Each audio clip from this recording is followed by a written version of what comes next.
সন্ধে হলেই মনটা কেমন রোল চাউমিন করে। তাই জন্য আজকে ভাবলাম আজকে বাড়িতেই রোলটা বানিয়ে খাই। তাই জন্য ঘরে থাকা সব উপকরণ দিয়ে আজকে রোল বানিয়ে ফেলেছি। তোমরা পুরো ভিডিওটা স্কিপ না করে দেখতে থাকো, আশা করি তোমাদের ভালো লাগবে।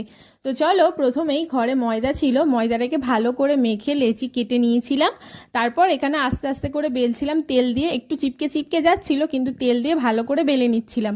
বেলা হয়ে গেছে, এবার পরোটাগুলো আমি ভেজে নেব।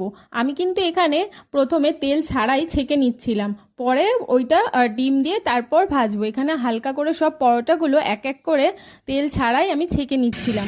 সব ছাকা হয়ে গেছে, এবার এখানে একটা ডিম দিয়ে দিয়েছি। ডিমটা ভালো করে নুন একটুখানি ফেটিয়ে ডিমটা দিয়ে দিয়েছিলাম। এবার ডিমের ওপরেই যেই পরোটা ছেঁকে রেখেছিলাম সেটাকেই কিন্তু দেখো দিয়ে দিলাম। দেওয়ার পর এবার উল্টে পাল্টে ভালো করে ভাজবো, যতক্ষণ না ভালো করে ভাজা হয়। এখানে উল্টে পাল্টে ভালো করে সেঁকে নিচ্ছিলাম। দেখো, ফার্স্ট টাইম বানাচ্ছি, একটু ভুল ত্রুটি তো হবে, ঠিক আছে? তো দেখাই যাক কেমন হয়।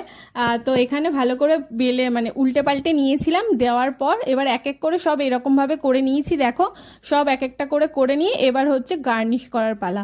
তার মধ্যে একটা কাগজ পেতে এবার এর মধ্যে দিয়ে দিলাম দেখো একটু চাট মশলা দিয়ে দিলাম যাতে একটুখানি ভালো লাগে। আর আমার কাছে আগেই বলেছিলাম ঘরে থাকা উপকরণ দিয়েই আমি বানাচ্ছি। এখানে আমি দিয়েছিলাম পেঁয়াজ, কাঁচা লঙ্কা আর শসা, ব্যাস এইটুকানি। আর পেঁয়াজ, কাঁচা লঙ্কা, শসাটাকে আমি একটু নুন আর একটুখানি চাট মশলা দিয়ে মাখিয়ে নিয়েছিলাম যাতে ফ্লেভারটা ভালো আসে। আর ওপর থেকে একটুখানি আবার চাট মশলা দিয়ে দিলাম। আর তারপরে দিয়ে দিয়েছিলাম টমেটো সস। এটা কিন্তু আমার স্টাইলে রোল বলতে পারো, সবাই অনেক অনেক রোল ভালো বানাতে পারো জানি, কিন্তু আমি যেহেতু ফার্স্ট টাইম বানাচ্ছি তো একটু তো ভুল হচ্ছিলই। তো প্রথমেই দেখো এখানে মুড়তে পারছিলাম না, তারপর আবার চেষ্টা করার পর আবার ভালো করে কিন্তু আমি মুড়তে পেরেছিলাম। মোটামুটি ভালোই হয়েছিল খেতে, খুব একটা কিন্তু বাজে হয়নি। আর এখানে বলতে বলতে আমি রোলগুলোকে এক এক করে মুড়ে নিচ্ছিলাম। প্রথমে রোলটা মুড়তে আমার একটু অসুবিধা হচ্ছিল, তারপর বাদবাকিগুলো সব ঠিক হয়ে গেছিলো।